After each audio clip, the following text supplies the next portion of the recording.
Licenciado Alain Robert Claros Flores, abogado licenciado en Derecho, Ciencias Políticas y Sociales, diplomado en Asesor Estratégico e Inteligencia, diplomado en Delitos de Lesa Humanidad y Genocides, presenta el GUSO, Formación Política, Módulo 1, Doctrinas Políticas. Bueno, muy buenas noches. Comenzamos con la cuarta clase de lo que es el curso de formación política. Ayer habíamos quedado en el concepto de justicia, ¿no es cierto? Entonces hemos visto cómo la justicia implica mucho más para un político que para un civil, ¿no? Ya que cuando nosotros administramos el Estado tenemos que velar de que este dicho, ¿no? De que la injusticia sigue siendo injusticia aun cuando se haya convertido en ley. Eso significa de que un político siempre tiene que ver de que la sociedad o el Estado pueda manejar, en realidad pueda administrar la justicia de una forma que sea digna, ¿no? Y por ello hemos visto de que muchas veces cuando la sociedad está equivocada y quieren hacer cosas injustas, entonces un buen gobernante lo que tiene que hacer es guiar a la sociedad, ¿no? Los ejemplos más clásicos que hemos tenido es la muerte de Jesucristo, que, bueno, ha sido impulsada por relativamente Caifás, ¿no? Que con una horda de personas han hecho algo muy injusto, que ha sido la muerte de Jesús. Entonces, eso lo que nos enseña es que tenemos que cambiar, o sea, de que desde esa vez entonces se ha visto que la justicia tenía que ser no digna. Y para que sea digna, entonces las leyes tienen que ser justas. Bien, ahora pasamos a lo que es el concepto de democracia. Democracia deriva del griego demos, que significa pueblo, y kratein, que significa gobernar, ¿no? Es un sistema político por el que el pueblo de un estado ejerce su soberanía mediante cualquier forma de gobierno, ¿no? Bueno, relativamente, a ver, les explicaré. Hay diferentes formas de democracia, ¿ya? Para que nosotros podamos entender lo que es democracia, relativamente es el poder del pueblo, ¿no? O el gobierno del pueblo. ¿Ya? ¿Por qué? Porque es el pueblo quien relativamente elige a sus gobernantes, ¿no? Actualmente, por ejemplo, nosotros tenemos una democracia representativa. ¿Qué significa eso? De que nosotros elegimos directamente a quien nos va a gobernar, que es el presidente, ¿no es cierto? También elegimos de cierta parte a lo que es senadores y diputados de manera en que están en las papeletas, ¿no? Entonces, relativamente nosotros lo que ejercemos es una democracia donde nosotros elegimos quién nos va a representar, tanto a nivel nacional como a nivel departamental y municipal, porque también elegimos lo que es los gobernadores, así como a los alcaldes. Pero esa no es la única forma de democracia que existe, ¿ya? En otros países, por ejemplo, solo se eligen parlamentarios. Ya, por ejemplo, en monarquías constitucionales típicas, como en Gran Bretaña, España y Noruega. ¿Qué es lo que hacen ellos? O sea, solo eligen a los parlamentarios, ya o sea, senadores, diputados, ellos. Y de los parlamentarios, o sea, en el Congreso, eligen al primer ministro. O sea, ellos son los que eligen al presidente. Es el Parlamento el que elige al presidente. Por eso es que ellos están obligados a consensuar. Y eso hace de que relativamente no haya una oposición radical, ¿no? ¿Por qué han creado ese tipo de sistema de democracia? No tanto en lo que es Gran Bretaña, España y Noruega. Porque ellos han dicho, nosotros no queremos pelearnos entre partidos políticos. Y de esa manera han dicho que la población solo elija a los parlamentarios, ¿no? Y los parlamentarios van a ser los que elijan al presidente, ¿no? Que relativamente, una vez que eligen al presidente, él nombra su gabinete. Entonces, nosotros tenemos que saber como políticos eso, ¿no? Y qué es más, qué es lo que funciona más, digamos, ¿no? Lamentablemente la democracia representativa, o sea, por ejemplo, directa, cuando nosotros elegimos un país presidencialista, El problema es de que muchas veces cuando se elige al presidente deriva en dictadura, ¿no? Porque ya hemos visto antes cómo un gobernante elegido democráticamente puede degenerar en lo que es dictadura, en lo que es no un sistema represor, como lo que ha pasado con Hitler, Benito Mussolini, ¿no? Que han sido elegidos por democracia y han derivado en dictaduras, ¿no? Sin embargo, justamente para evitar eso, lo que han hecho en Gran Bretaña, España y Noruega, han dicho nosotros queremos evitar de que haya dictadores, entonces quien tiene que elegir al presidente son los parlamentarios, ¿no? Que relativamente lo llaman primer ministro, ¿no? Bien, esas son las dos formas de democracia conocidas, ¿no?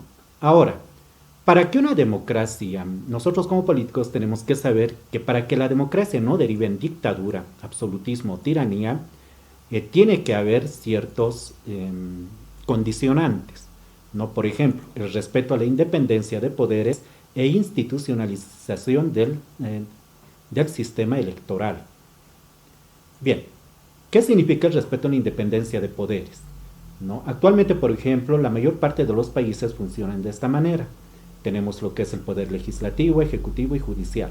¿Cuál es la función del poder legislativo? Aprobar las leyes y hacer que se cumplan, ¿no? ¿Quiénes son los que forman el poder legislativo? Es el Congreso. El Congreso relativamente está compuesto por la Cámara de Senadores y la Cámara de Diputados. Entonces su principal función es crear leyes en beneficio del Estado, ¿no? Aunque, o sea, eso es en teoría, ¿no? Porque el Parlamento en la práctica, ¿qué es lo que hacen? Hemos visto que muy pocas veces presentan proyectos de ley, todo ello, ¿no? Lo que más hacen es tratar de tener la mayor cantidad de instituciones, ¿no? Entonces, para evitar eso, es justamente lo que hacen en otros países, es que obligan a los parlamentarios o a quienes van a ser parlamentarios a pasar cursos de lo que es administración del Estado. Entonces, cuando un parlamentario sabe qué es lo que tiene que hacer, se concentra más en lo que es la creación de leyes, ¿no? Esa es la ventaja cuando se tiene, se podría decir, una democracia selectiva. ¿Por qué? Porque cuando se le obliga al parlamentario a pasar cursos de administración del Estado, ¿no? Entonces entra ya sabiendo qué es lo que debe hacer y sus funciones, a diferencia de Bolivia. En Bolivia, por ejemplo, cualquier persona puede ser parlamentario, ¿no? Eso está bien por una parte, ¿no? Pero por otra parte está mal. ¿Por qué? Porque cuando se elige un diputado o un senador por populismo, por ejemplo, en los requisitos están solo que sea boliviano, en caso de hombres que haya cumplido el servicio militar, ¿no? Pero no les piden ni siquiera que hayan aprobado colegio, ¿no? Hemos visto, por ejemplo, cuando el MAS entró al poder, muchos parlamentarios no sabían leer ni escribir, ¿no? Entonces, eso popularmente, o sea, suena una buena idea, ¿no? De que todos tengan la oportunidad de ser elegidos, ¿no? Que también es una base de la democracia. Pero cuando se lleva en ese sistema populista, es un daño a la nación. ¿Por qué? Porque un parlamentario que no sepa sus funciones, ¿qué es lo que va a hacer? Va a ser manipulado por el partido político. ¿Ya? ¿Por qué? Porque para aprobar una ley y todo ello, tienen que levantar la mano, o sea, relativamente votar, ¿no? Y cuando el parlamentario no sabe ni por qué está votando y solo cumple reglas del partido político, es ahí donde se crean lo que es las leyes injustas, ¿no? Y una ley injusta, por más de que se haya convertido en ley, o sea, la injusticia, por más de que se haya convertido en ley, no sigue siendo injusticia, ¿no? Y eso, cuando un parlamentario no sabe, entonces es fácilmente manipulable. Por eso es que lo que se debería hacer en nuestro país es relativamente, como les dije, abrir academias de formación política donde se les enseña administración del Estado y que sean gratuitas, ¿no? ¿Por qué? Porque eso es muy importante y muy esencial para que nuestro país pueda progresar. Como uno de los pilares fundamentales es ser elegido, de la democracia, ¿no es cierto? Esto ya lo vamos a ir viendo más adelante, ¿no? Ese pilar fundamental significa de que cualquier ciudadano tiene el derecho de ser elegido, ¿no? Pero eso, para llevarlo con responsabilidad, debería ser el Estado quien promueva esto de formación política, más que todo lo que es administración del Estado, porque así las personas que quieran, que tengan las aspiraciones de ser senadores, diputados, alcaldes, concejales o gobernadores, ¿no? Deberían poder entrar a esas escuelas o academias de formación política para que nuestro país pueda ser bien administrado, que es lo que estamos buscando, por ejemplo, en este pequeño curso de formación política, ¿no? El segundo módulo, si es que todo va bien, les voy a dar lo que es administración del Estado y ahí vamos a ver cómo funciona todo el Parlamento. Yo trabajé como asesor de una senadora en el Senado, ¿no? Entonces, ahí tuve que aprender todo de cómo funciona todo el Parlamento, legislativo, ejecutivo, judicial, o sea, las funciones, qué es un pedido de informe escrito, pedido de informe oral, luego cómo hacíamos nosotros las investigaciones, porque no solo es hacer los pedidos de informe escrito y oral, sino que cuando son casos bien relevantes, entonces es el mismo parlamentario quien tiene que hablar con la policía, Fuerzas Armadas, ver qué ha pasado, ¿no? Por ejemplo, el caso de Gary, ¿no? Del niño que supuestamente habían abusado y todo eso, entonces nos llegó a nosotros ese caso y tuvimos que averiguar todo, ¿no? Y ahí es interesante, les cuento, porque cuando uno averigua todo, busca información en lo que es la Policía Nacional. Entonces, lo que nosotros tenemos que ver, ¿no? Los requisitos que se deben observar para que la democracia no derive en dictadura, ¿no? Es el respeto a la independencia de poderes e institucionalización civil del sistema electoral, ¿no? Como les había estado mencionando, el respeto a la independencia de poderes, ¿qué significa? ¿No? De que tiene que haber un legislativo, ejecutivo y judicial, que es lo que usualmente se maneja. El legislativo lo que hace es aprobar leyes y hacer que se cumplan. Todo eso mediante el Parlamento, ¿no? El ejecutivo lo que hace es gobernar, que es aplicar las leyes y gobernar el país, ¿no? Eso mediante el gobierno, por ejemplo, el presidente, sus ministros, todo. Y el poder judicial, que relativamente es juzgar a quienes incumplen las leyes, y eso se hace en tribunales. Esto del poder electoral se trató de, en muchos, bueno, había esas teorías, ¿no? De que para evitar de que la Corte Nacional Electoral sea manipulada por presidentes o dictadores, entonces se trató de, en muchos países, trataron de crear la teoría de que la Corte Nacional Electoral debería ser otro poder, ¿no es cierto?, para evitar de que sea manipulado y de que se debería elegir a los representantes de la Corte Nacional Electoral, ¿no? Entonces, para lograr eso, hubo muchos debates, ¿no? ¿Ya? Quienes tienen relativamente algo de independencia en lo que es justicia electoral es México, ¿no? Cuando se hizo una reforma al aparato del Estado de México, se convirtió en un país con el proceso más amplio de votación directa. O sea, quienes elegían, qué cargos eran elegidos por la gente. En México, qué cargos son actualmente elegidos por la gente. Los ciudadanos eligen en las urnas a los magistrados de la Sala Superior del Tribunal Electoral del Poder Judicial de la Federación, así como a los magistrados de sus salas regionales. No, si bien no eligen directamente a los tribunos del poder, del Tribunal Electoral, no, ellos son los que eligen a quienes juzgan y resuelven las impugnaciones de las elecciones, ¿no? Entonces, la designación de los consejeros del Instituto Nacional Electoral, que es el órgano técnico de poner las casillas y contar los votos. Eso se mantiene bajo el control de la Cámara de Diputados mediante un comité analítico. Entonces, han tratado de hacer de que las Cortes Nacionales Electorales, para evitar de que sean manipuladas, se conviertan en un poder. Eso lo vamos a ir viendo el por qué más adelante, ¿ya? Entonces, uno de estos, ¿no? El respeto a la independencia de poderes e institucionalización del sistema civil, del sistema electoral, ¿no? Es parte de lo que es la democracia, ¿Ya? Entonces, en un país democrático, lo que se trata de hacer es llevar todo lo que es las elecciones de la forma más sana posible. Actualmente, ¿cómo funciona en nuestro país lo que es la democracia? Nosotros elegimos a lo que es el presidente, ¿no es cierto? Algunos diputados y senadores con lo que es las representaciones, ¿no? En otros países, se dieron cuenta, y bueno, actualmente pasa en nuestro país, ¿no es cierto?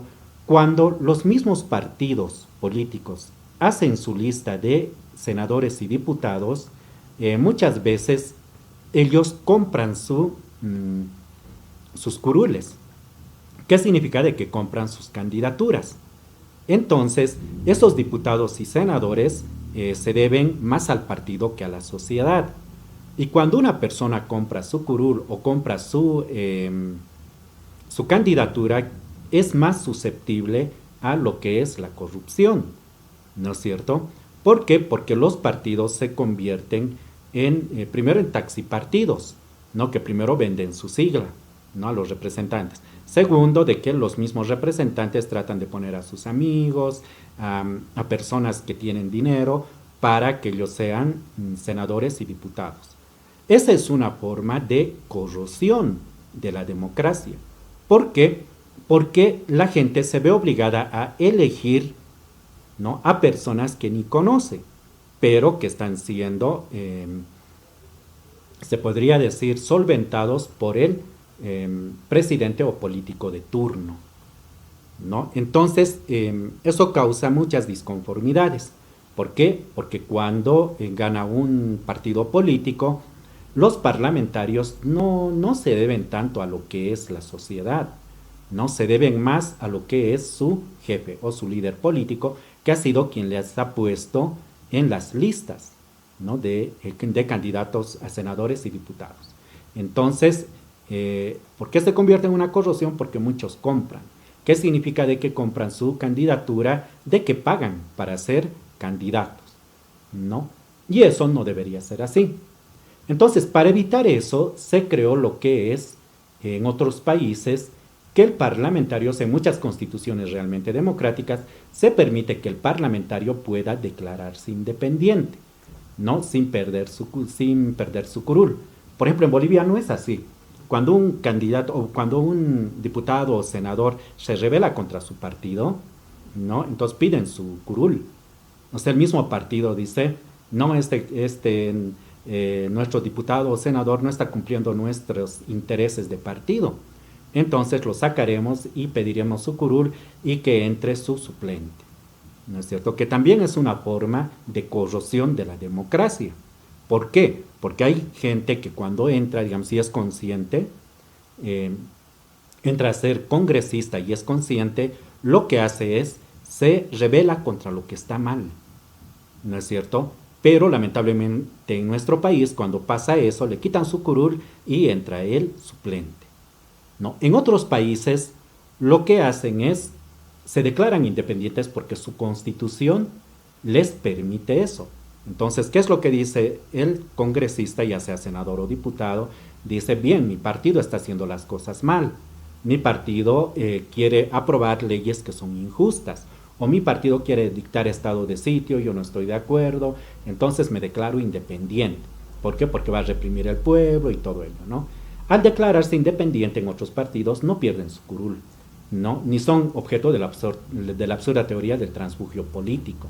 Por ejemplo, en nuestro país ustedes se van a dar cuenta, cuando un político pasa de un partido a otro, le dicen que es un tránsfuga, le quieren quitar su curul, no le acusan de transfugio político, que se ha acomodado a una mejor opción, digamos, ¿no?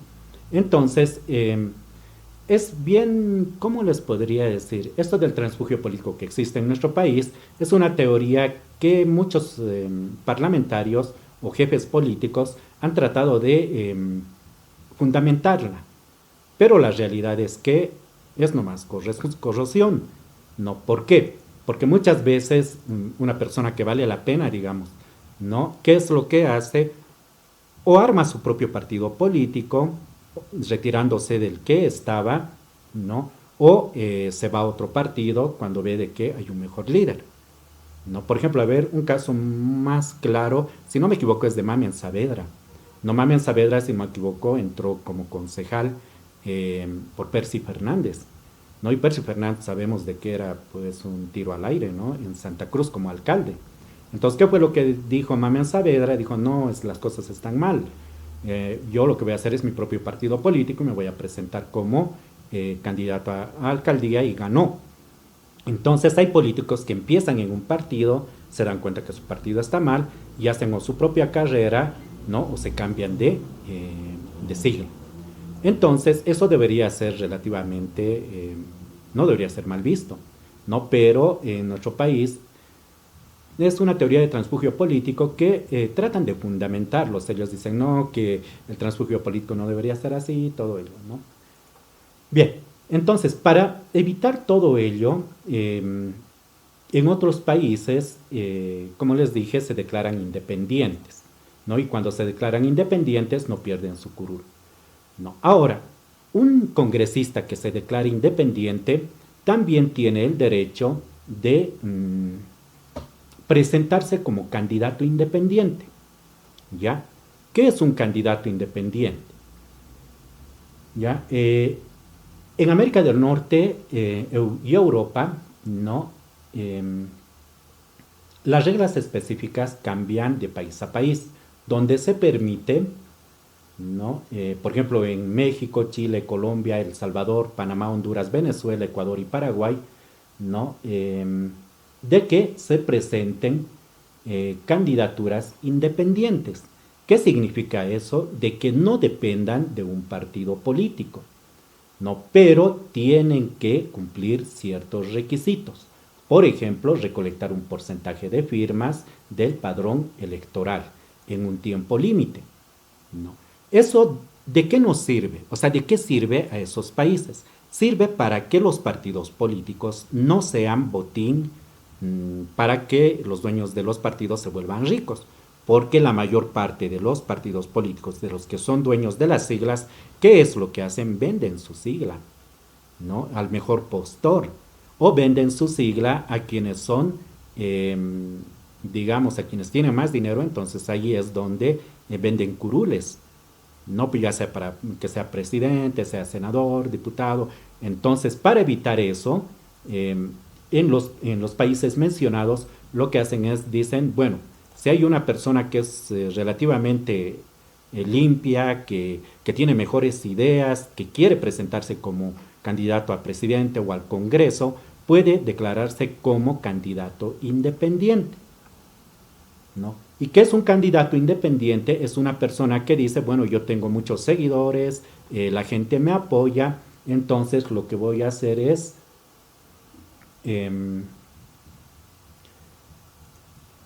reunir una cantidad correspondiente que me indica la Corte Nacional Electoral para que yo pueda ser un candidato, ¿no? Y la gente pueda votar por mí, ¿no? Entonces, hay esa forma en los países que les mencioné, ¿no? Por ejemplo, aquí tenemos en el país, ¿no? Está regulado por el Instituto Nacional Electoral, firmas requeridas para la presidencia. O sea, si uno quiere presentarse como candidato independiente para la presidencia, se exige el 1% de la lista nominal nacional, ¿no? O sea, aproximadamente 1 millón de firmas. En Colombia, las candidaturas se tramitan ante la Registratura Nacional del Estado Civil, ¿no? El mecanismo se realiza a través de los denominados grupos significativos de ciudadanos. Las firmas requeridas varían según el cargo. Para la presidencia se requiere que los denominados grupos significativos de ciudadanos, ¿no? Equivalentes al menos al 20%, ¿no? Eso, bueno. Entonces, lo importante es que nosotros sepamos de que en otros países se puede presentar candidaturas independientes, ¿no? Y es algo que también forma parte de la democracia. ¿Por qué? Porque, como toda creación humana, cuando surgió la democracia, que es una excelente idea, ¿no? El derecho de elegir y ser elegido, empezó a tener sus fallas, ¿no? Y esas fallas han tratado de ser subsanadas justamente con estas enmiendas, ¿no? Como las candidaturas independientes, el tratar de hacer de que el poder electoral sea independiente y todo ello. Entonces, nosotros como políticos tenemos que saber ello. Es una obligación. ¿Por qué? Porque si algún día nosotros llegamos al poder, ¿qué es lo que nosotros tenemos que velar y luchar? Es justamente saber de que existen otras formas de ejercer la democracia, ¿no es cierto? Y mediante eso nosotros mejorar el sistema democrático de nuestro país, con algo que ya funcione. Bien, ahora pasamos a lo que es el respeto a la esencia de la democracia, que consiste en la renovación periódica de gobernantes. ¿Ya? ¿Qué significa esto? Antes de que exista este principio, ¿no?, de la democracia, solo había el derecho de elegir y relativamente de ser elegido. Pero antes de la Segunda Guerra Mundial, ¿qué era lo que pasaba? Como no había una prohibición, o sea, de que diga de que uno podía estar solo 2 gestiones como es actualmente, entonces las personas podían estar de por vida en el poder. Y justamente eso fue lo que hicieron, ¿no? Tanto Hitler, Lenin, Stalin, ¿no? Entonces ellos, Benito Mussolini, querían quedarse toda su vida siendo presidentes. Y para ello, ¿qué es lo que hacían? Agarraban al sistema a la Corte Nacional Electoral y manipulaban, no manipulaban los votos. Por eso es que Stalin, por ejemplo, ¿qué es lo que decía? O sea, públicamente él decía, no importa quién vote, sino quién cuenta los votos. Eso significaba de que él hacía fraudes electorales, ¿no? Entonces decía, los que votan no deciden nada, los que cuentan los votos sí. Y por eso es que él abiertamente decía de que relativamente los fraudes electorales para quedarse en el poder eran un método político que utilizaban. Esa es la razón por la que después de la Segunda Guerra Mundial hubo esta prohibición de periodos consecutivos, ¿no? Esta prohibición de periodos consecutivos, ¿qué significa? De que actualmente, por ejemplo, en la mayoría de las constituciones nos dice de que un presidente puede ser elegido solo 2 veces. O sea, la primera vez cuando en su primer mandato, ¿no es cierto? Y si lo hace bien, gobierna bien, convence a la gente, tiene derecho a un mandato más, ¿ya? Entonces, la persona lo que hace es volver a postularse y si la gente le convence, entonces está un mandato más, que serían otros 5 años, relativamente 10 años en nuestro país, ¿no? Pero de ahí ya no puede ni debe volver a presentarse. Bien, entonces esa es la razón por la que actualmente en Bolivia solo se pueden presentar 2 veces. Lo que es su primera gestión, si lo hace bien, tiene derecho a una sola reelección y de ahí ya no puede volver a presentarse, ¿no? Entonces lo que se busca con eso es la renovación constante o la renovación periódica de gobernantes, o sea, de que haya nuevos líderes. Muchos países, como les había mencionado antes, trataron de fomentar lo que era la independencia del poder electoral, ¿no? Y eso más se dio en lo que era México, ¿no? Entonces ellos lo que hicieron es tratar de elegir a los que eran los magistrados de la Sala Superior del Tribunal Electoral del Poder Judicial.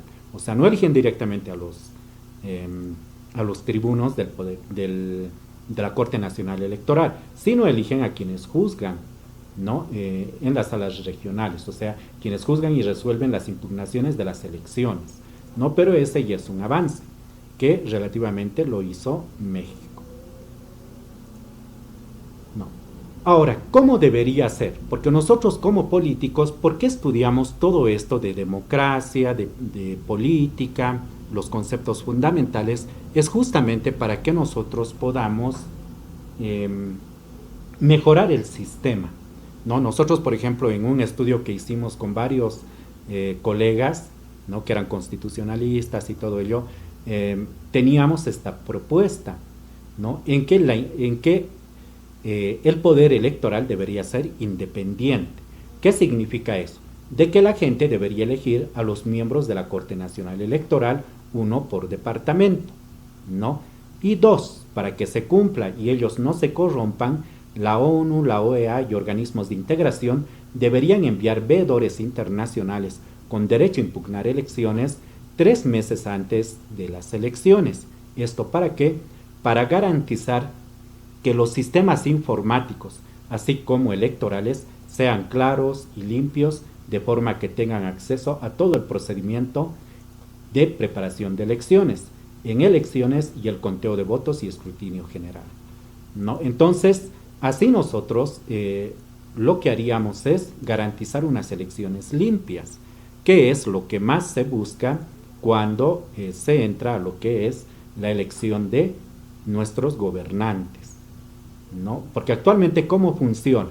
Actualmente los veedores llegan, digamos, unos días antes, pero no tienen el acceso total a lo que ha sido la preparación de elecciones, por ejemplo, no las listas de quiénes son los que votan, y lo que es, sí se está llevando a cabo la elección de una manera sana y limpia, digamos, ¿no? Entonces, para evitar eso, nosotros deberíamos tratar de trabajar en que los veedores lleguen por lo menos 3 meses antes. Así ellos verifican todo, ¿no? Desde lo que es el padrón electoral, ¿no? Que ellos verifiquen que el padrón electoral realmente es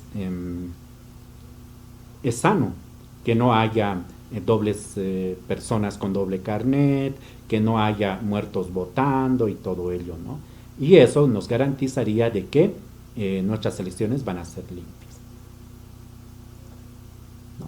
Bien, entonces eso es lo que nosotros tenemos que ver en lo que respecta a lo que es la democracia, ¿no? Este es un resumen muy necesario para entender exactamente cuáles son los pilares de la democracia. Primero, el derecho a elegir a los gobernantes, ¿no? Ese derecho a elegir se da en el momento de la votación, que tiene que ser un voto secreto y sin coerción. ¿Qué significa?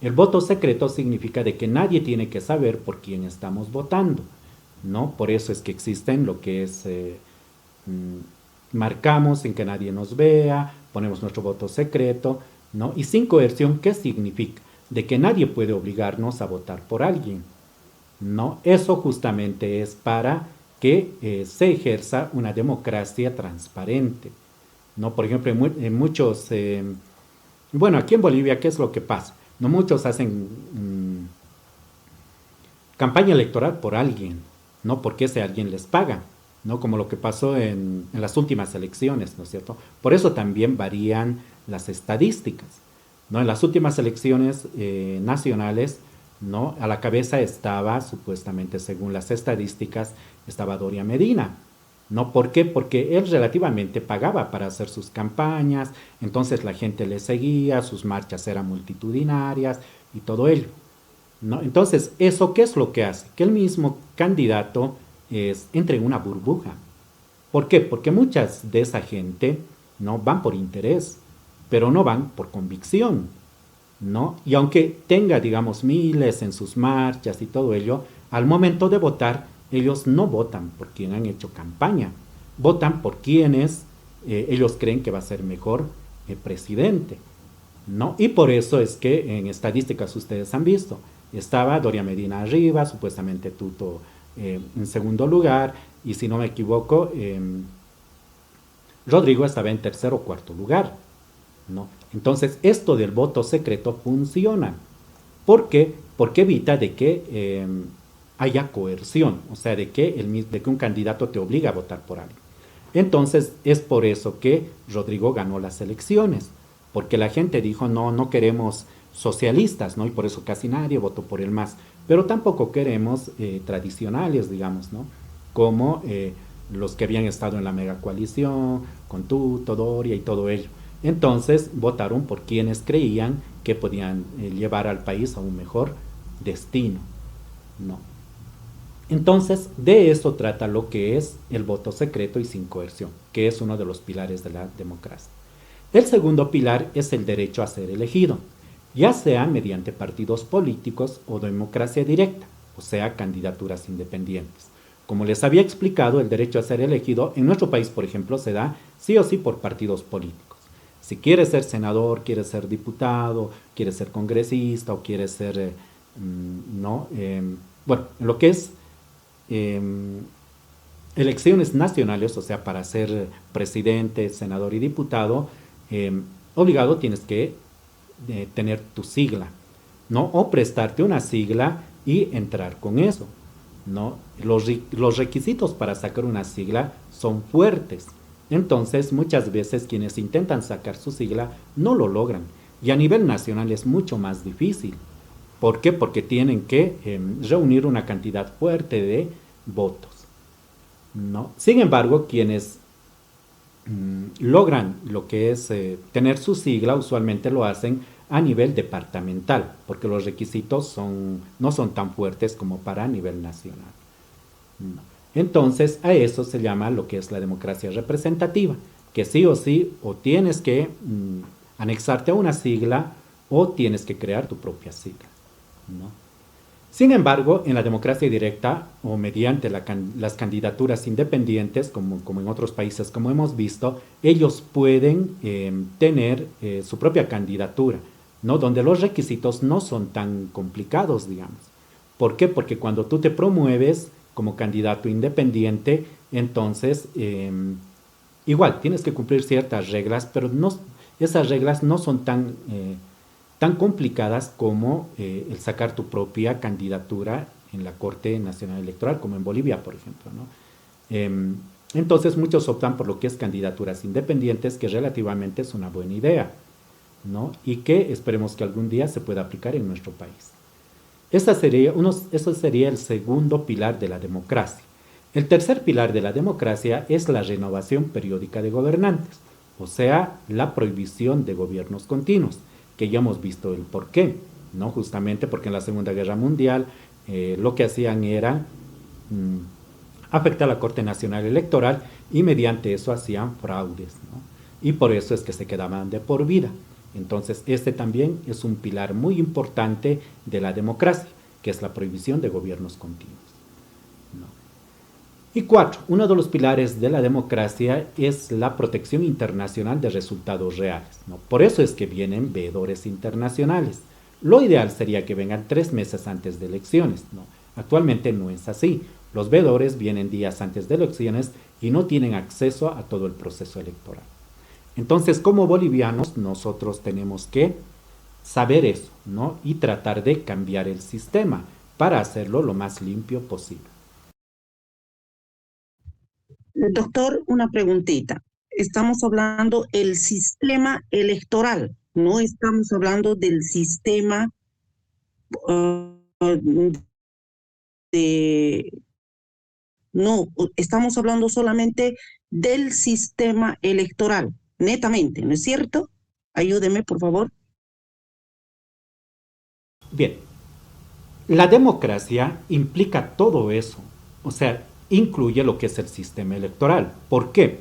Porque cuando nosotros elegimos a alguien, ¿no es cierto? No solo es sistema electoral, sino, por eso es que, mire, una mejor explicación. Ya. ¿Por qué los pilares de la democracia se dividen en todo esto? El derecho de elegir a los gobernantes se basa en el voto secreto, que sí es el sistema electoral, ¿no es cierto? Pero también en el derecho de que sea sin coerción y que sea el voto secreto, ¿no? El derecho a ser elegido, eso ya sea mediante partidos políticos o democracia directa o candidaturas independientes. Esto de ser elegido también forma parte del sistema electoral, pero ¿cómo le explicaría? O sea, son derechos que nosotros tenemos, tanto elegir como a ser elegidos. Obviamente que para que se cumpla ello, sí tenemos que recurrir a lo que es el sistema electoral. Pero el sistema electoral más se aplica en lo que es ya en el momento de votación, ¿no? Cuando nosotros ya votamos en el acta de escrutinio, de que sean, los resultados sean lo más sanos posibles, ¿no? Si bien hablamos de un sistema electoral, siempre se parte de los derechos que nos da la democracia, ¿ya? ¿Y cuáles son esos derechos? Primero, elegir a nuestros gobernantes, el derecho a ser elegido como gobernantes, porque todos en nuestra Constitución está de que nosotros todos tenemos ese derecho a ser elegidos. Por eso es que existen, digamos, o sea, lamentablemente en nuestro país no se da esto de candidaturas independientes. Entonces ese derecho no es amplio, se podría decir, ¿no? Pero sí, por ejemplo, si nosotros queremos ser diputados y senadores, obligatoriamente tenemos que rogar a un partido político, digamos, o tener el suficiente dinero como para comprarnos la sigla, porque lamentablemente eso pasa en nuestro país. No, no podemos tapar el sol con un dedo. La mayor parte de las personas que son candidatos a senadores o diputados son los que compran sus curules. Entonces, ¿por qué nosotros como políticos tenemos que saber que existe esto de las candidaturas independientes? Es justamente para mejorar el sistema electoral. O sea, saber que en otros países tú te puedes presentar si cumples ciertos requisitos, ¿no? Ir a la Corte Nacional Electoral, Doctor, decir yo tengo gente que me apoya y mediante ello. doctor, una preguntita. En la Constitución Política del Estado establece establece en el artículo 205 el órgano electoral plurinacional y establece cuáles son las atribuciones del órgano electoral. Y si nos damos cuenta, todo lo que estaba manifestando, se podría elevar un proyecto se puede elevar al Parlamento a efectos de que pueda ser sancionado con estas y resolver, digamos, que efectivamente es un derecho ciudadano, está dentro de los derechos de elegir y ser elegido. Y frente a esto, como se dice, la democracia representativa y la democracia, ¿cómo se llama la otra, doctor? Perdón, ya. Directa. Esta democracia sí, directa. yo la he estado, ya, esta democracia que usted está manifestando, la he visto cuando el primer ministro, esto se da cuando están en países que tienen, ¿cómo se llama? Tienen reyes, es monarquía. Cuando hay los estados que tienen monarquías, se da este tipo de democracias que estamos hablando, ¿no?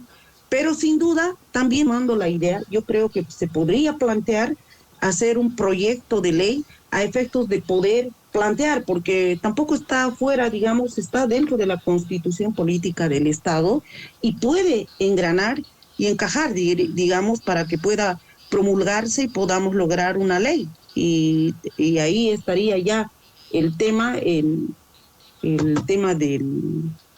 de que las ideas que podamos tener, hacer un proyecto, elaborar un proyecto y elaborar para que puedan sancionar en el Parlamento. Muchísimas gracias. Ya, muy bien, Natalia, pero mira, déjeme explicarle esto.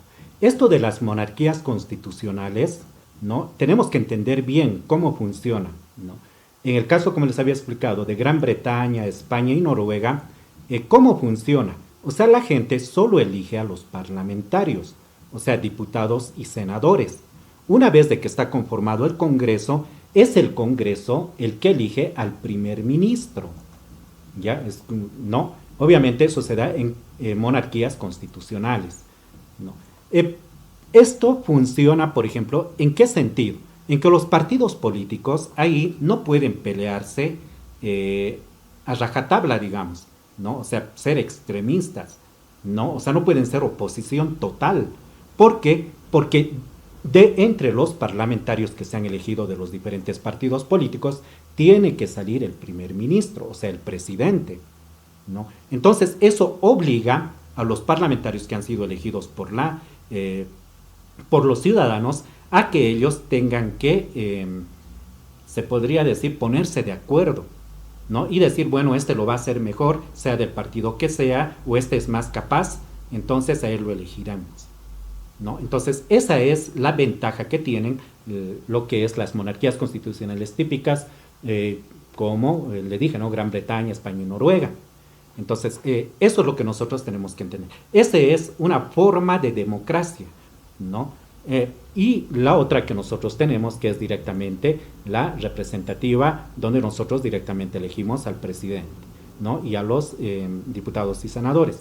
Una vez de que nosotros sabemos esas formas de democracia, recién pasamos a lo que es ¿no? El sistema, ¿no? El sistema electoral.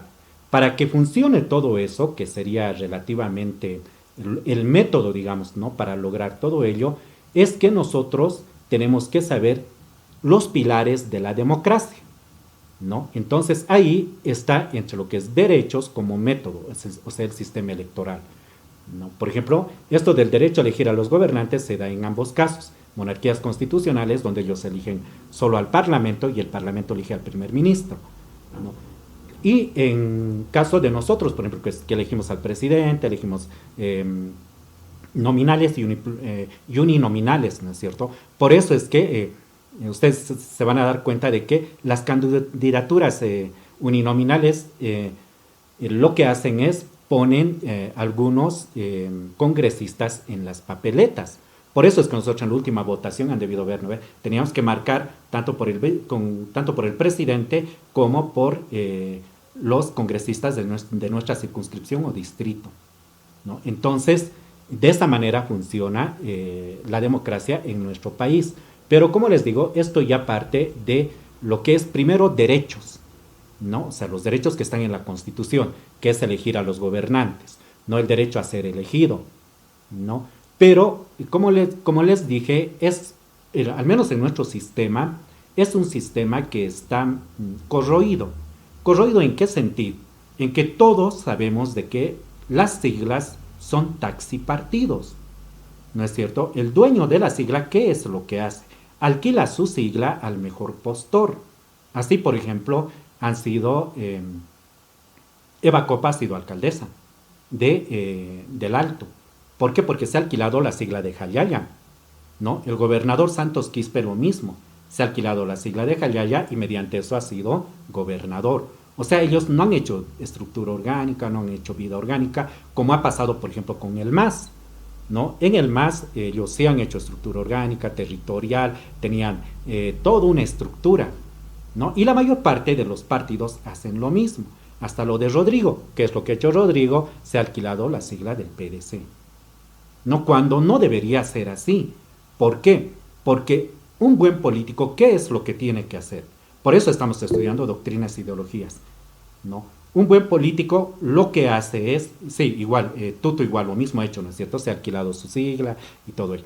Un buen político, ¿qué es lo que tiene que hacer? Tiene que crear su propia doctrina, ideología o saber qué son doctrinas e ideologías, y en base a esa doctrina es que lanza sus principios políticos, su proyecto de país, y en base a eso debería poder convencer a los demás, o sea, tener militantes, simpatizantes y todo. Eso es lo que hace un verdadero político. Pero un politiquero que surge, o sea, que son caudillos, entonces no tienen ni principios, ni doctrina, ni ideología. Por eso es que lo que hacen es se alquilan esos taxipartidos.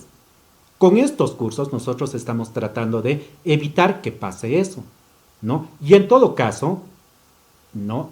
Tratar de que haya candidaturas independientes, porque eso funciona en otros países.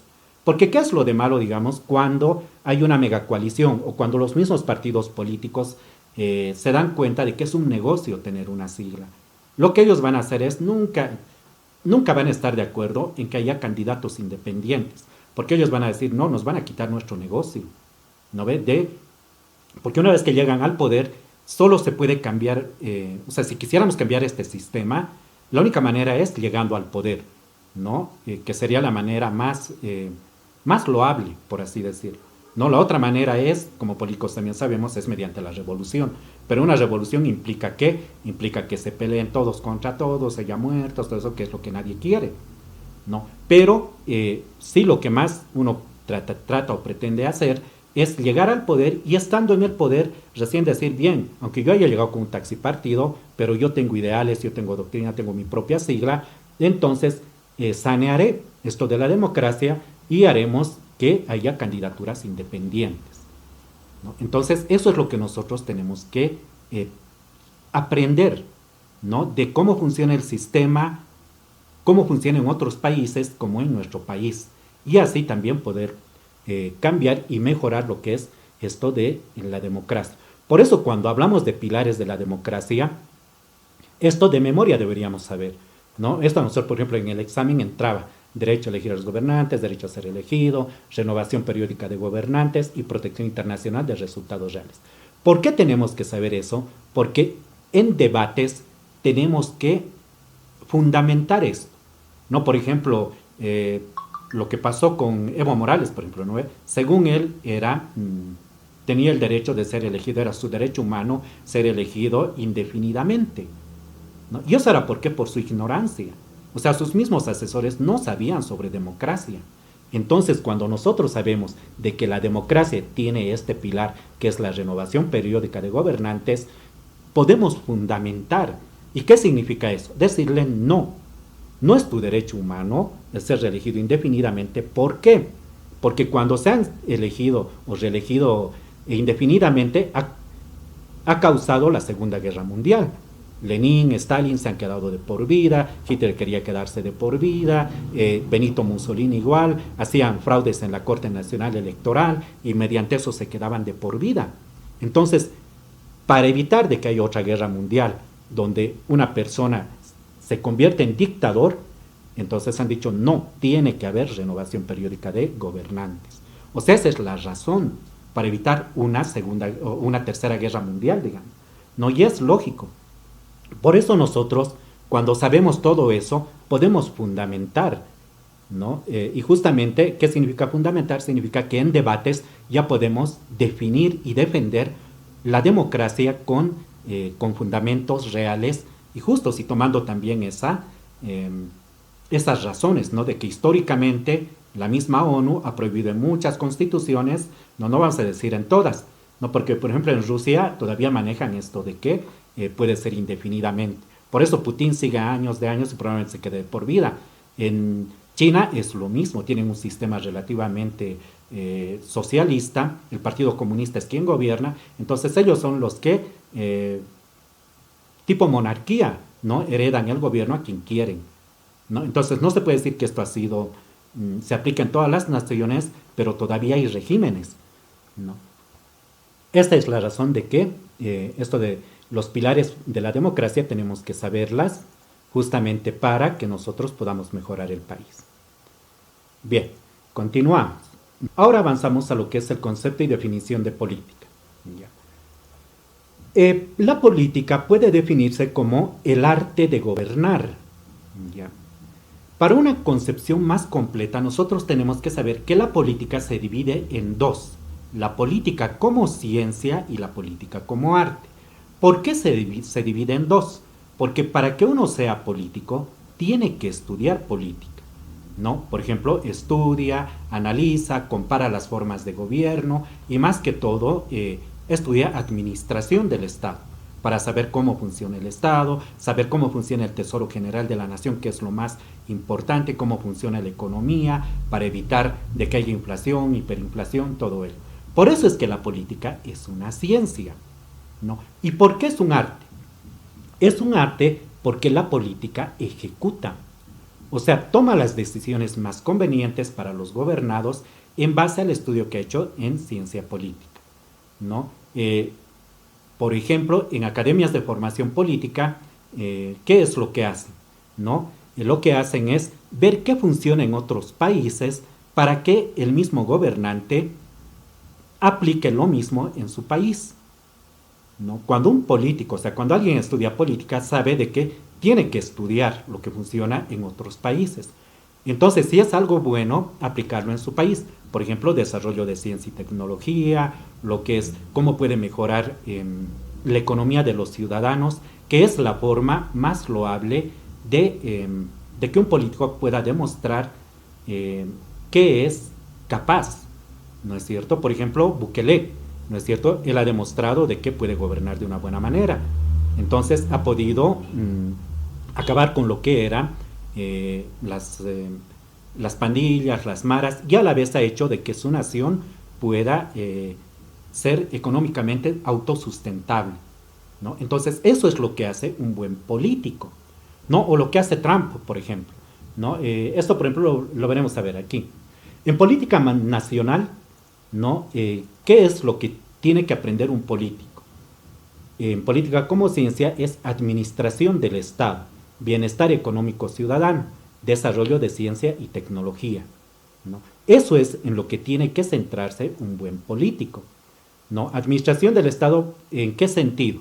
En que el político tiene que administrar el Estado como para que el Estado pueda ser autosuficiente económicamente, ¿no? Porque cuando logras eso de que el Estado puedas producir, tengas un buen Producto Interno Bruto, puedas hacer que tu moneda sea estable, automáticamente vas a crear un bienestar económico para tus ciudadanos, ¿no? ¿Y eso qué significa? De que una vez de que tú tengas un buen sistema económico, entonces lo que haces es bajar el desempleo, ¿no? Tratar de que las personas tengan mejores sistemas de vida. Y eso se logra solo impulsando lo que es sus capacidades y talentos. Por eso un buen político tiene que ver a su gente como recursos humanos, como les había explicado la anterior vez, ¿no es cierto? Entonces nosotros aprendiendo esto, siendo políticos, entonces vemos a la gente como recursos humanos. Porque cuando vemos como recursos humanos, significa de que vamos a trabajar para bajar el desempleo y justamente para no cargar todo el empleo a lo que es el aparato estatal, tenemos que impulsar la empresa privada. Porque cuando nosotros impulsamos empresa privada, ¿qué es lo que hacemos? ¿No? Le quitamos una carga al Estado. ¿Por qué? Porque el empresario que nosotros hayamos, apoyado, o a los microempresarios, ellos van a tener que contratar gente para que les ayude en sus empresas, ¿no es cierto? Y esa gente que está teniendo empleo ahí, entonces nos está dando de que baje nuestro nivel de desempleo en el país. Y eso significa de que estamos administrando bien los recursos del Estado. Entonces todo está relacionado, ¿no? Cuando hablamos de política nacional, nosotros como políticos, y evitar ser politiqueros, ¿no? Lo que hacemos es centrarnos en la administración del Estado, tratar de lograr un bienestar económico ciudadano, ¿no? Y luego, una vez de que logramos eso, ya tratar de desarrollar ciencia y tecnología. ¿Por qué es importante esto de la ciencia y tecnología? Porque es la base fundamental para que nuestro país o los países puedan desarrollar su economía de una manera más directa. O sea, de que nuestro Estado ya no dependa solo de recursos naturales, como el petróleo, como el gas, digamos que algún día se van a acabar, ¿no? Cuando tú desarrollas ciencia y tecnología, ¿qué es lo que estás haciendo? Estás impulsando lo que es exportación, ¿no? Y mientras más exportes, tienes más divisas. ¿Qué son las divisas? Son las monedas de otros países, principalmente el dólar y el euro. No, cuando tú logras de que esas empresas desarrollen, por ejemplo, celulares, desarrollen tablets, computadoras, ciencia, tecnología o autos eléctricos, todo ello, estás haciendo que personas de otros países compren. Y ellos no van a comprar con tu moneda, van a comprar con moneda extranjera, ¿no? Y usualmente la moneda que más se usa es el dólar y el euro. Entonces, estás haciendo que entren divisas al país. ¿Para qué? Para que tú puedas con ese dinero extranjero, o sea, si tienes hartas divisas como dólares, digamos, eso tú ya lo puedas invertir en cosas más grandes. Por ejemplo, traerte fábricas enormes de China o fábricas, digamos, de Europa, ¿no? Para que justamente el país vaya creciendo. Entonces, es muy importante que nosotros sepamos eso. Un buen político tiene que aprender eso, o sea, su mente tiene que estar en eso. Un politiquero, sin embargo, ¿qué es lo que hace? Y por eso no funciona el socialismo, ¿no? Entra un politiquero socialista al poder y ¿qué es lo que hace? Da trabajo a todos sus militantes y simpatizantes, pero los carga al Estado, ¿no? Y como tienen supernumerarios en el Estado, hacen que el Estado tenga déficit. O sea, que tenga que imprimir más papel moneda, ¿no? De los productos que hay, que produce. Y eso es lo que causa la inflación y la hiperinflación. Entonces nosotros como políticos tenemos que saber eso porque es parte de la economía política que tenemos que aprender, ¿no es cierto? Y esa es la razón también por la que decaen. Una vez de que un sistema socialista ya es demasiado el déficit, su moneda va a empezar a bajar, va a causar inflación, hiperinflación, y una vez que su moneda no vale nada en el extranjero, entonces decae, porque no tiene cómo comprar productos de primera necesidad. Ejemplo, gasolina, ejemplo, diésel, porque eso tiene que pagarlo en dólares, no lo pagan en bolivianos. Entonces no te sirve de mucho imprimir una gran cantidad de moneda boliviana, digamos, ¿no? Para comprar gasolina, ¿no? Si no te van a admitir tu moneda boliviana. Obligatoriamente esa moneda boliviana tienes que transformarla en dólares para comprar hidrocarburos, ¿no? Por eso es importante esto de ciencia y tecnología. Cuando tú tienes ciencia y tecnología desarrollada, empiezas a vender mediante, ya sea empresarios privados y todo ello, les cobras impuestos y con eso igual ellos te van a pagar no en moneda boliviana, te van a pagar en dólares. O aunque quieran pagar igual en moneda boliviana, como los que compren sus celulares, autos eléctricos, todo eso, les pagan en dólares, ellos obligatoriamente sus dólares lo tienen que transformar a moneda boliviana. Y eso significa de que igual, o sea, el Estado se va a hacer con las divisas de los empresarios, ¿no? Entonces, eso trata lo que es política nacional, ¿no? Administración del Estado, bienestar económico ciudadano, desarrollo, ciencia y tecnología. Ahora, en política internacional, ¿no? Cuando ya se logra tener un estado de bienestar, por así decirlo, o sea, con políticos que sepan de política, ya se desarrolla lo que es la política internacional. ¿Qué es la política internacional? Usualmente es la geopolítica, ¿no? La mayor parte de los países han desarrollado su geopolítica. Esto más lo vamos a ver, por ejemplo, la geopolítica nació en lo que era la Alemania nazi, ¿no? Relativamente su geopolítica de la Alemania nazi era ellos decían, ¿no? Como nosotros somos el corazón de Europa, tenemos que expandirnos a toda Europa, ¿no? Por eso es que esa geopolítica se divide en dos, puede ser de expansión o de justicia internacional, ¿no? En el siglo XIX la geopolítica se desarrolló como un sistema de expansión. Entonces tanto Hitler como Benito Mussolini tenían esas ideas de que Alemania tenía que crecer, Italia tenía que crecer y por eso hacían guerras, ¿no? Decían tenemos que tener la mayor cantidad de territorio. ¿Por qué? Porque cuando tú tienes más territorio tienes más recursos y cuando tienes más recursos naturales, ¿no? Entonces eso te da más poder económico, ¿no? Entonces en el siglo XIX se trataba a la geopolítica de esa manera.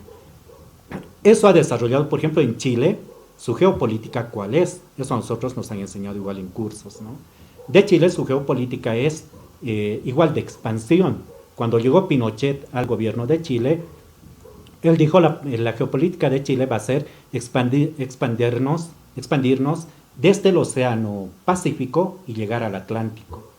Y para llegar al Atlántico tenían que conquistar todas esas naciones, ¿no? Como Bolivia, Paraguay, si no me equivoco, cuestión de que puedan tener un corredor que les haga llegar al Atlántico, ¿no? Si es que lograban eso, los chilenos, que actualmente igual es su geopolítica militar, se podría decir, ¿no?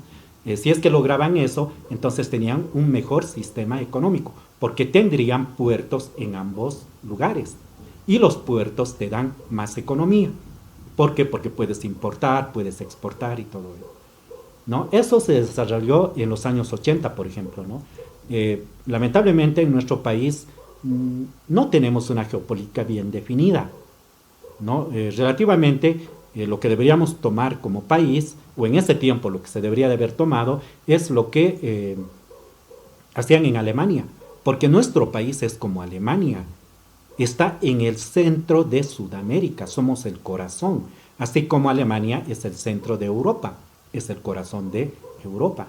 Entonces, si por lo menos hubieran estudiado esto de geopolítica, los gobiernos de Banzer, digamos, entonces se hubiera desarrollado una geopolítica también que diga, ¿no? Por lo menos queremos una salida al mar, ya sea por el Atlántico o por el Pacífico, ¿no? Pero buscar algo que nuestro país pueda lograr de una manera, digamos, como un objetivo nacional, porque eso es una geopolítica, es un objetivo nacional, ¿no? Ya después de la Segunda Guerra Mundial, después de la Guerra Fría más que todo, ¿no?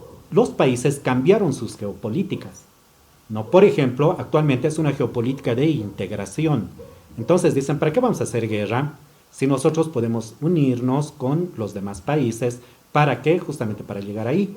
Por eso es que actualmente el corredor bioceánico, ¿no? Que es financiado por varios países, no han necesitado hacer una guerra.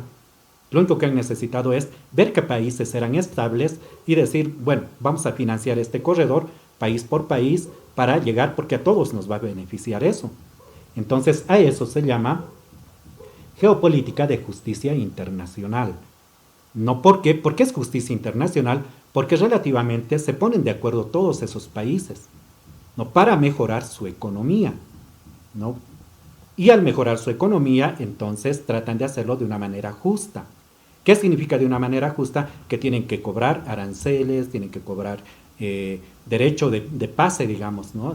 De piso de sus territorios, y de ahí igual reciben dinero, no solo por las exportaciones y por las importaciones, no solo por las exportaciones e importaciones, sino también por el uso de su territorio. Entonces eso les conviene, o sea, les conviene a todos los que están firmando ello. ¿Por qué? Porque implica más recursos y más divisas para el gobierno o el Estado, ¿no? Y actualmente esto de justicia internacional lo lleva más lo que es Estados Unidos, ¿no?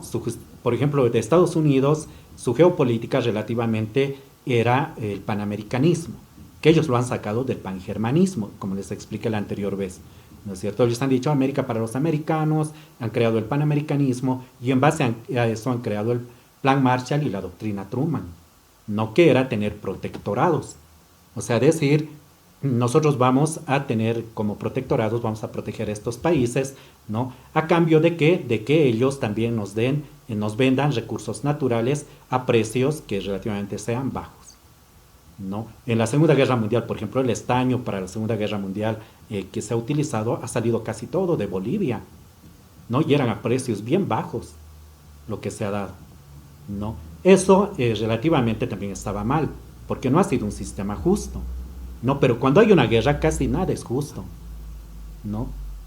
Actualmente, ¿por qué se habla? Dígame. Doctor, tal vez podría acotar algo, digamos, ¿no? En la Segunda Guerra Mundial, Bolivia no ha vendido a precio bajo, ha donado. Nos dijeron que tenemos que ayudar con la guerra. Entonces se dio y se llevaron todo el estaño. Luego se dio la caída del estaño, que eso produjo un hecatombe en Bolivia. No olvidemos que teníamos grandes reservas para exportar, teníamos de estaño, y se llevaron, y luego nos dieron la caída del estaño, porque se llevaron y nos dijeron. Ahora, dentro de la geopolítica que estamos diciendo, que también se está planteando acá, aquí dentro de la geopolítica podríamos decir que Bolivia siempre ha sido pacífico, siempre ha sido un gobierno entreguista, siempre ha sido un gobierno sometido. Hemos tenido gobiernos que nunca han sabido defender el interés de las grandes mayorías.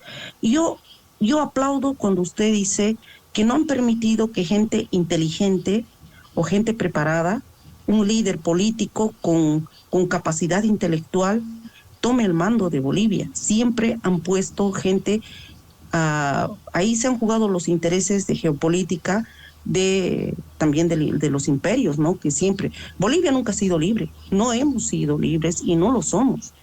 Entonces, eso precisamente no podemos encontrar, digamos, en ningún libro, ni vamos a encontrar ninguna enciclopedia mundial, o también copiando de los países que siempre nos han sometido.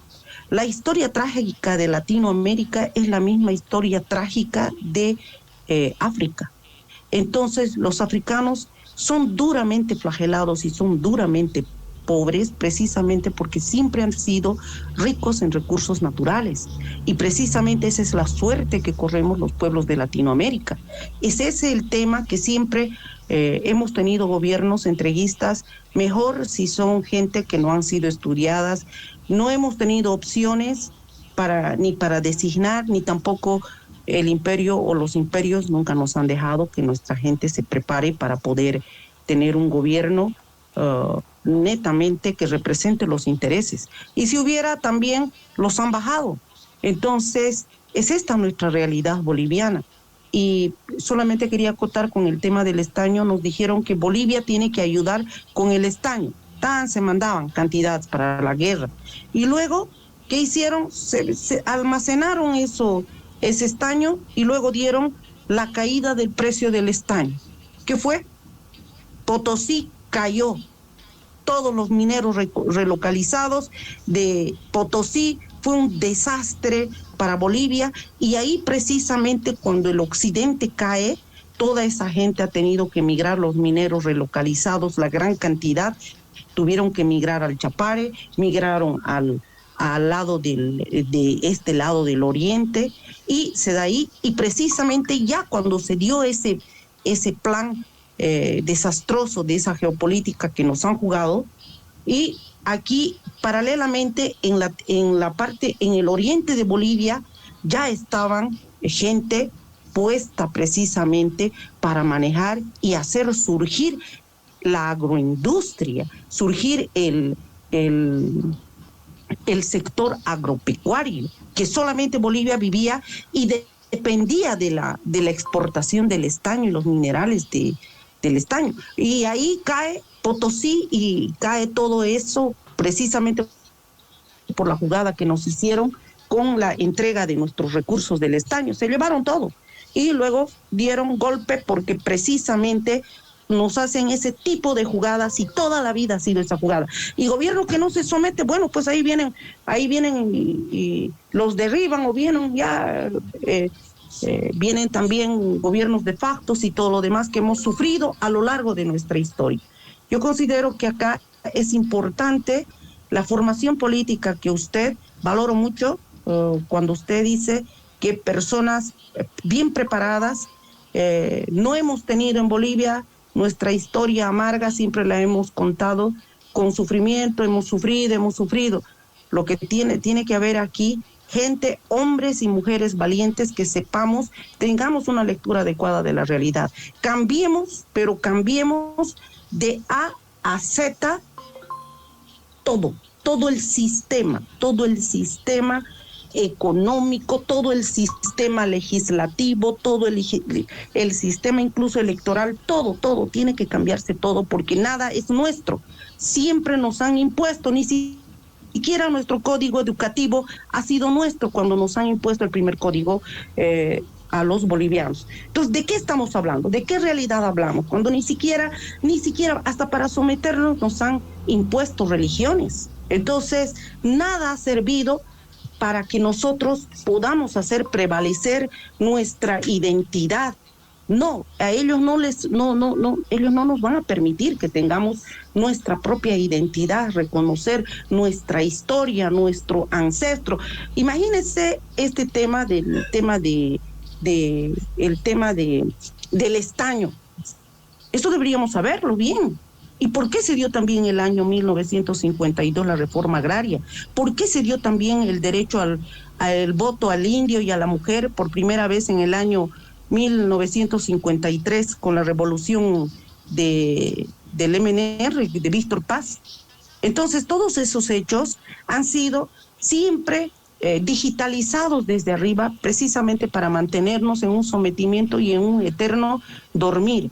Creo que esto es bueno, es prepararse y leer, y valoro mucho lo que usted dice, que todo político tiene que seguir estudiando, tiene que ser un buscador insaciable de la verdad, pero de la verdad, no de lo que nos imponen. Inclusive hay que dudar la historia que nos han puesto de nuestros supuestos libertadores o de nuestros ancestros que también han luchado supuestamente y nos cuentan historias que tal vez no nos corresponden. Simplemente ese, doctor, y con mucho respeto, muchísimas gracias. Muy bien, Natalia. Me gusta que usted haga esas preguntas. ¿Por qué? Porque nosotros como políticos tenemos que saber la verdad de todo, como usted dice, de la historia y todo ello. Primero, para defender, digamos, nuestras posiciones, ¿no? Uno como político tiene que saber dividir la historia de nuestro país en lo que es a nivel mundial. Por ejemplo, hay una gran diferencia en lo que ha sido la Guerra Fría, ya entre Estados Unidos y Rusia. Una vez de que se ha dado la Guerra Fría, sí, o sea, es muy cierto de que Estados Unidos con el Plan Cóndor financiaba dictaduras, ¿no? La dictadura de Pinochet, de Banzer, tantos. ¿Y eso por qué era? Porque nosotros como políticos tenemos que saber el contexto internacional. Eso era para evitar de que Rusia se expanda en Latinoamérica, ¿no? Porque Rusia tenía relativamente el control de su estado y quería expandirse. Entonces, esa Guerra Fría, ¿qué es la Guerra Fría? Era, por ejemplo, ahí nacieron lo que eran los, los agentes, los servicios de inteligencia, donde entraban a diferentes países y financiaban sistemas, ¿no es cierto?, para lograr la dominación de determinado territorio. Entonces, en Rusia, por ejemplo, ellos tenían todo el control de lo que era el Medio Oriente. Lo que es Afganistán pertenecía a Rusia, ¿ya? Y ellos han entrado a Afganistán justamente con esto del socialismo y todo eso. Rusia tenía, y creo que aún tiene, el control de lo que es África. ¿Por qué África, por ejemplo, nunca ha podido desarrollarse igual que Latinoamérica? Ha sido porque ellos son musulmanes y eran socialistas. O sea, su religión en África, la mayoría son musulmanes, ¿no? Y tienen una tendencia socialista. Por eso es que ellos siempre están en constantes guerras y guerrillas. No es como Latinoamérica. Por lo menos en Latinoamérica tenemos el catolicismo, que no es tan salvaje como el musulmán, ¿no? O tenemos libertad de religión, digamos, ¿no? Sin embargo, en esa época era Rusia quien tenía el control de esos territorios. Por eso ustedes se van a dar cuenta de que muchas películas norteamericanas hacen alusión a lo que era la Guerra Fría, ¿no? Por ejemplo, si ven Rambo 3, por ejemplo, cuando ahí va a Afganistán, ¿no es cierto?, y pelean con los rusos y todo eso, se van a dar cuenta de que era así. Rusia tenía el control de esos territorios, así como Estados Unidos tenía el control de Latinoamérica, ¿no? Por eso financió los golpes de Argentina, de Chile, de Bolivia, con Banzer, todo. Pero un buen político tiene que saber esto. ¿Cuándo acaba eso del financiamiento de lo que eran dictaduras? O sea, ¿cuándo dejaron de financiar dictaduras? ¿No? Fue después de que cayó el muro de Berlín. ¿Qué es eso? Cuando Alemania perdió la guerra, dividieron a Alemania en dos facciones. Una que pertenecía a Rusia, que eran comunistas, y otra que pertenecía a Estados Unidos, ¿no? La parte que pertenecía a Rusia, como veían, o sea, de los alemanes que pertenecían a Rusia, como veían de que ellos se pasaban al lado norteamericano, que pertenecía, o sea, Berlín, ¿no?, su capital, ¿no? Lo que hicieron fue crear un muro para evitar de que la parte de Rusia, los ciudadanos alemanes de Rusia, se pasaran al lado norteamericano, ¿no? A este muro de Berlín duró mucho tiempo, o sea, casi todo lo que era la Guerra Fría, ¿no? Cuando Gorbachev escribió la Glasnost y la Perestroika, donde él dijo, está mal lo que nosotros estamos haciendo en nuestro país, ¿no? Creer en lo que es dictadura del proletariado, creer en el materialismo científico, creer en todo lo que es socialismo, ¿no? Porque Glasnost significa transparencia, ¿no? Y Perestroika significa reforma, ¿no? Entonces, en su libro Glasnost, él dijo, tenemos que transparentar el Estado. ¿Por qué? Porque el socialismo no funciona. ¿Qué es lo que ha pasado en Rusia o en nuestro país, digamos, ¿no? Lo que dice el libro de Glasnost, dice, se han hecho ricos solo los gobernantes, ¿no? Y al pueblo los han dejado en la miseria, ¿no? Entonces, ese socialismo es una mentira generalizada. Por eso es que lo que nosotros tenemos que hacer es evitar de que haya socialismo. Tenemos que limpiar las instituciones, ¿no? Y evitar de que hayan grandes capitalistas, ¿no?, que mientan al pueblo. Esos grandes capitalistas que son los gobernantes, ¿no? Es lo mismo que pasa en Cuba, digamos. Los únicos que tienen derecho a tener riqueza, sus hijos, por ejemplo, de Fidel Castro, las hijas de Hugo Chávez, vivían en Miami, o sea, vivían en países ultracapitalistas, ¿no? Ahora, ¿por qué les digo todo esto? Porque nosotros como políticos tenemos que saber eso. No. Una vez de que termina la Guerra Fría, ¿qué es lo que pasa? Estados Unidos y Rusia deciden dedicarse a sus propios países. Rusia en el sentido de que dice, ya, yo voy a recuperar todos mis territorios que eran antes. Por eso es que ha hecho la guerra con Ucrania. No, pero ha dicho, yo ya voy a soltar todos los países que tenía, los protectorados. Por eso es que ha soltado lo que era Afganistán, ha soltado países de Medio Oriente, ha soltado países de África. Y Estados Unidos ha hecho lo mismo. Ha dicho, yo ya no voy a financiar lo que es las dictaduras en Latinoamérica. Que ellos se autogobernen, ¿no? Que ya, como ya no tengo el problema con Rusia, ¿no? Y han llegado a un acuerdo entre Rusia, China y Estados Unidos, pues, que es el nuevo orden mundial. ¿En qué consiste el nuevo orden mundial? En que se han repartido el mundo, ¿no? China ha tomado todo lo que es Asia, que incluye la India y todo ello, ¿no? Donde no se meten, o sea, ni Estados Unidos ni Rusia. Rusia ha tomado ya todo lo que es tratar de recuperar lo que era antes la Unión Soviética, ¿no? Antes era la URSS, que significa Unión de Repúblicas Socialistas Soviéticas, ¿no? Y Estados Unidos entonces ha dicho, ya nosotros lo que vamos a hacer es, nuestra nueva geopolítica va a ser de justicia internacional. Por eso es que cuando llevamos esto de justicia internacional, actualmente Estados Unidos ya no se mete en financiar golpes de Estado. Ahora en lo que se mete es en tratar de acabar con lo que es el crimen internacional organizado. Por eso actualmente están atacando lo que es el narcotráfico, ¿no? Están matando narcotraficantes, grandes carteles, se quiere meter a México, pero con mucha razón, porque México es la cuna de los narcotraficantes, ¿no? Está tratando de meterse en países que oprimen a sus propios ciudadanos. Por ejemplo, lo que ha pasado en Irán, ¿no? En Irán han sido los mismos ayatolás quienes han matado a más de 300 personas.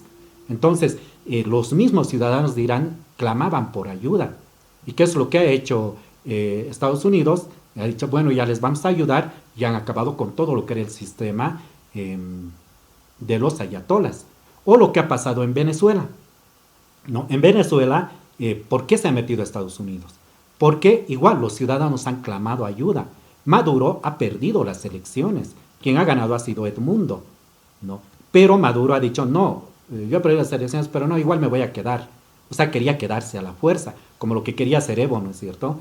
Pero los venezolanos no tenían ese poder, como en Bolivia, por ejemplo. Nosotros hemos tenido el poder de enfrentarnos a Evo, hacer la revolución Pititas y todo ello, ¿no? Sin embargo, los venezolanos no podían hacer eso. ¿Por qué? Porque era un sistema de opresión muy cruento, o sea, bien salvaje, ¿no? Maduro tenía lo que era el helicoide, que eran centros de tortura, donde ahí llevaban a todas las personas que hablaban, que estaban contra el gobierno. Entonces su sistema de represión era tan grande que Estados Unidos ha dicho no, o sea, ya basta de esto, él ha perdido las elecciones, no tiene legitimidad, entonces lo extraeremos a Maduro. Y una vez de que lo han extraído a Maduro, ¿no? Si Maduro hubiera tenido legitimidad, o sea, de que la gente hubiera votado por él, la misma gente se hubiera levantado, hubieran hecho protestas y todo eso. Entonces, como la gente ha votado por Edmundo, ellos han dicho bien que se lo ha llevado, y por eso es que hasta ahora no hay protestas. Entonces ha cambiado todo eso. ¿Por qué es necesario que nosotros sepamos eso? Porque cuando discutimos con masistas o socialistas, ¿qué es lo que ellos levantan? Para ellos, Estados Unidos sigue siendo el malo de la película, que ellos siguen financiando dictaduras, que ellos son los que quieren que caigan todos los socialistas, que ellos son los malos, digamos. Cuando en la realidad no es así, ¿no? Ha habido periodos. Entonces nosotros, ¿cómo tenemos que hacer ver la situación de una forma real? Y la realidad es que todo eso se ha extinguido con la caída del muro de Berlín. Ya no existe lo que es la Guerra Fría. Y como no existe la Guerra Fría, ni Estados Unidos, ni Rusia, ni China, entonces están para pagar protectorados. ¿Qué es un protectorado? Es pagar para que entre tu propio dictador, digamos, que hacían en los años 80, ¿no? Cuando nosotros dividimos de esa manera y sabemos cómo funciona el nuevo orden mundial, entonces ya nos ubicamos en cómo tenemos que actuar para que nuestro país progrese. Porque si hubiéramos seguido en la Guerra Fría, Evo nunca hubiera sido presidente. O sea, ¿qué es lo que hubiera hecho Estados Unidos? Hubiera financiado ya sea un golpe de Estado, como ha hecho con la UDP, por ejemplo, ¿no es cierto? Cuando han ganado elecciones no han durado mucho, una hiperinflación y todo ello. Entonces, actualmente ya no es así, ¿no? Y eso pasa desde la caída del muro de Berlín, que es la caída del socialismo. Uno sería eso. Dos, con esto ya acabamos, sí, ya va a ser hora. No, nosotros como políticos tenemos que saber esto, que es los errores de la historia de Bolivia. ¿Ya? Cuando Bolivia ha nacido, no ha nacido por la buena voluntad de los ciudadanos. ¿Ya? Y esto nosotros como políticos tenemos que saberlo. Bolivia ha nacido, ¿por qué? Por la codicia de los terratenientes. Quienes han firmado el Acta de Independencia de Bolivia era la reunión de terratenientes, ¿no?, que no querían que haya lo que es la Gran Colombia. Todo esto, por ejemplo, está en el libro. ¿Qué es lo que quería hacer Simón Bolívar? Simón Bolívar lo que quería hacer era la Gran Colombia. ¿Qué es la Gran Colombia? Como Simón Bolívar había visto de que en Estados Unidos lo que hicieron fue unir los diversos estados que habían ahí, ¿no? George Washington, todos ellos los que fundaron Estados Unidos, una vez de que se independizaron de Inglaterra, entonces ellos dijeron en su constitución de que era una constitución abierta, ¿no? Actualmente sigue siendo abierta. O sea, ¿qué significaba una constitución abierta? De que cualquier territorio o cualquier otro estado que quiera unirse a Estados Unidos podía hacerlo, ya sea vía referéndum, vía, vía popular, ¿no? O que el mismo presidente del mismo estado diga, no, yo quiero pertenecer a Estados Unidos, ¿no? De esa manera es que ellos crearon una nación en casi todo lo que era Norteamérica y les funcionó. Otra cosa que hicieron George Washington y todos ellos era repartir tierras, la distribución de tierras a los ciudadanos norteamericanos. ¿Ya? Por ejemplo, aquí está todo, cómo ha pasado eso. A partir de la ley del Congreso del 16 de septiembre de 1776 y la ordenanza de tierras de 1785, les empezaron a repartir tierras. ¿Cómo repartían tierras? ¿Ya? Ustedes han debido ver, por ejemplo, la familia Ingalls, ahí también se muestra, ¿no? Entonces iban con sus carretitas, todo ello, ¿no? El gobierno sacaba una ley donde decía, se va a repartir tierras en tal estado. Todos los que quieran pueden venir. Como eran hartos los que venían, entonces, para repartir tierras, ¿qué hacían? Ponían banderitas en determinados territorios, o sea, en el territorio que iban a repartir, y hacían una carrera, ¿no? Donde todos tenían las mismas posibilidades. Ya se compraban un caballito, ¿no? Y en ese caballito, una vez de que la carrera comenzaba, ellos tenían que ir y agarrar la bandera donde estaba el territorio que ellos querían. Entonces, los que se quedaban con la banderita ya tenían ese territorio, ¿no? Y los que no podían agarrar la banderita, ni modo, tenían que esperar a que se reparta tierras en otro estado. ¿Eso era para qué? Para evitar también de que haya minifundios, porque tampoco les convenía repartir tierras pequeñas, ¿no? Y a todos, entonces eso no les hubiera permitido desarrollarse. Entonces, Estados Unidos, o sea, hizo las cosas bien relativamente. Miren, aquí tenemos toda la cronología, cómo ellos repartieron tierras, todo ello, ¿no? Ahora, ¿por qué no funcionó eso con Simón Bolívar? Simón Bolívar sabía que eso había hecho los Estados Unidos. Entonces dijo, nosotros vamos a hacer lo mismo. Vamos a crear lo que es la Gran Colombia, donde todos los países que quieran anexarse a nosotros, porque tenemos que ser una nación grande, dijo, ¿no?, Simón Bolívar, como Estados Unidos. O sea, unir a todos los países de Latinoamérica, ¿no? Pero ello, ¿qué implicaba? Implicaba de que Simón Bolívar iba a hacer lo mismo, repartir tierras a todos. Y eso no les gustó a los terratenientes de toda Latinoamérica. Por eso es que Antonio José de Sucre igual le dispararon y sabotearon todo lo que era la Gran Colombia. Porque era gente mala, o sea, era gente perversa. Entonces dijeron, no, nos van a quitar nuestras tierras, los grandes terratenientes de Chuquisaca, de todos ellos, de Chuquisaca, de La Paz, ¿no?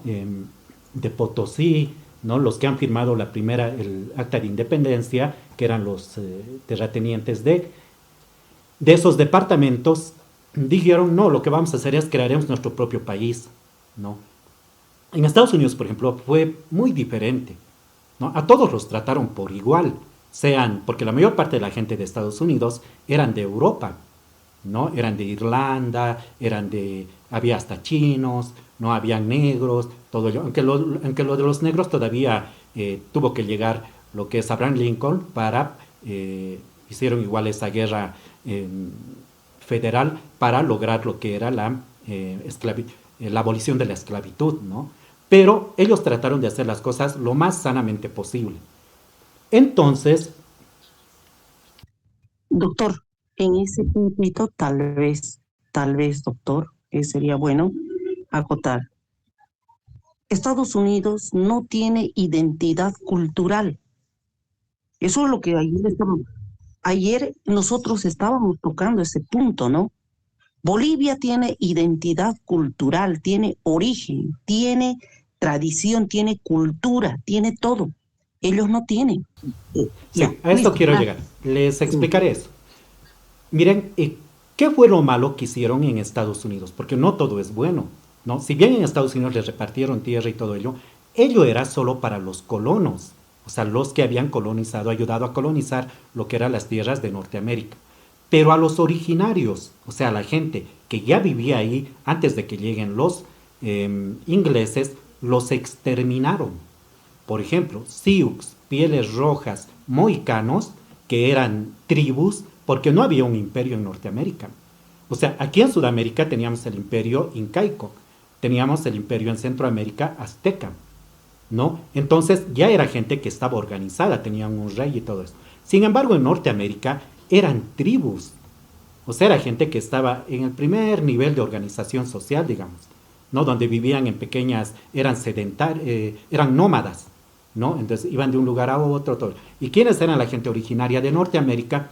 Eran Sioux, pieles rojas, mohicanos, donde cuando llegaron los ingleses empezaron a exterminar a toda esa gente para quitarles sus tierras, ¿no? Y eso se mantuvo hasta cuando Estados Unidos se fundó, ¿no? Una vez de que se fundó Estados Unidos, ellos, o sea, los mismos europeos, dijeron, no, tenemos que quitarles nomás sus tierras, ¿no? Y el ejército federal igual cazaba a los Sioux, pieles rojas, a los mohicanos. Eso también se ha visto en la familia Ingalls. Si ustedes ven, hay un capítulo donde el ejército ya norteamericano federal, o sea, seguía cazándolos. ¿Cuándo se reforma eso? ¿No? Recién en el siglo XX, ¿no? Donde dicen, no, ya los pocos que quedan, tenemos nomás que darles derechos. Y ahí quedan, y ahí crean lo que es las reservas indígenas. Ya que es una reserva indígena en Estados Unidos, les han dado un territorio donde ellos puedan habitar y puedan tener sus propias leyes. Entonces, actualmente funciona así. En una reserva indígena de Estados Unidos no pueden entrar ni policías ni militares a esa reserva indígena. ¿Por qué? Porque les pertenece relativamente a los indígenas, que son pocos, ¿no? Entonces es como un estado dentro de un estado, ¿no? Y sí, tienen representación parlamentaria y todo ello, pero son mínimos, digamos, ¿no? ¿Por qué? Porque su población relativamente ha sido diezmada, ¿no? A diferencia de Sudamérica, donde cuando llegaron los españoles, relativamente los utilizaban como mano de obra, ¿no? Para las minas y todo ello. Entonces ha sido un coloniaje, a diferencia de Norteamérica, que ha sido un genocidio, una matanza. Bien, entonces, para entender por qué nuestro país es, como políticos tenemos que saber esto. Los terratenientes de Bolivia han saboteado la Gran Colombia y Simón Bolívar no pudo hacer lo que quería hacer, lo que necesitaba hacer, porque si él hubiera cumplido lo que quería hacer, ¿no? Nuestro país no sería Bolivia, seríamos la Gran Colombia y tendríamos acceso desde el Océano Pacífico al Océano Atlántico. Entonces seríamos una potencia mundial, ¿no? Como la gente en este tiempo ha sido perversa, o sea, nuestros relativamente padres de la patria, quienes han sido los que han fundado Bolivia, quienes se han organizado, han pagado ejércitos para tratar de matar a Antonio José de Sucre, hasta el propio Simón Bolívar, ¿no? ¿Y qué es lo que ellos han hecho? Han dicho, no, nos van a quitar nuestras tierras, fundaremos un nuevo país y los tendremos nomás a los indígenas de Pongos. No les han dado derechos. Algo que en Norteamérica sí les han dado a los colonos, los han tratado por igual, les han dado derechos, excepto a los indígenas, ¿no? Que los han ido diezmando. Entonces, esa es la razón por la que nuestro país es como es, ¿no? O sea, cuando la gente perversa ha fundado lo que es Bolivia, porque eso no ha pasado solo en Bolivia, ha pasado en otros países igual, ¿no? Han hecho de que la gente se odien unos a otros, no se han visto como iguales. Entonces eso ha causado de que nuestro país actualmente en política se lleve todo lo que es la codicia, ¿no? Por eso es que nosotros, como actual generación, tenemos que saber esto para no volver a cometer esos errores de la historia de Bolivia, ¿no? Porque aquí está todo analizado, qué es lo que ha pasado, quiénes han firmado el acta de independencia, cómo se ha hecho en Estados Unidos, ¿no? El sabotaje a la Gran Colombia. Y aquí están las firmas, ¿no? Quiénes han firmado. Diputado por Charcas, presidente José María Mendizábal. Diputado por La Paz, vicepresidente José María de Asín. Diputado por La Paz, Miguel José Cabrera. Por Cochabamba, Miguel Fermín Aparicio. Entonces, estas han sido las personas perversas que han hecho que nuestro país no sea la Gran Colombia. Miren, son varios, ¿no? De Santa Cruz, Manuel María García, diputado por Potosí, Marcos Escudero, diputado por Cochabamba, Mariano Méndez, ¿no? Entonces, nosotros tenemos que saber eso, ¿no? Porque cuando sabemos eso, ya nos damos una idea de qué es lo que se debería de haber hecho y nuestra geopolítica debería ser el de enmendar esos errores, vernos a todos como iguales, ¿no? Porque gracias a esto, y a que los han tratado a los indígenas como pongos, o sea, no les han dado derechos, no les han dado tierras, ¿no? Por eso también es que cuando el MNR hizo su revolución agraria, han sido bien salvajes los indígenas, ¿no? Cuando han empezado a repartir tierras, relativamente los indígenas han tomado las tierras de los hacendados, los han matado, los han torturado, pero con justa razón, porque los hacendados hacían lo mismo con los indígenas. Esto de la revolución agraria ha sido una matanza total. O sea, muchos hacendados han quemado las haciendas con ellos adentro, con toda su familia. Entonces ha sido brutal esto de la reforma agraria. Y eso nosotros tenemos que saber como políticos. ¿Por qué? Porque se van a dar cuenta que en el ámbito civil es diferente. En el ámbito civil lo maquillan.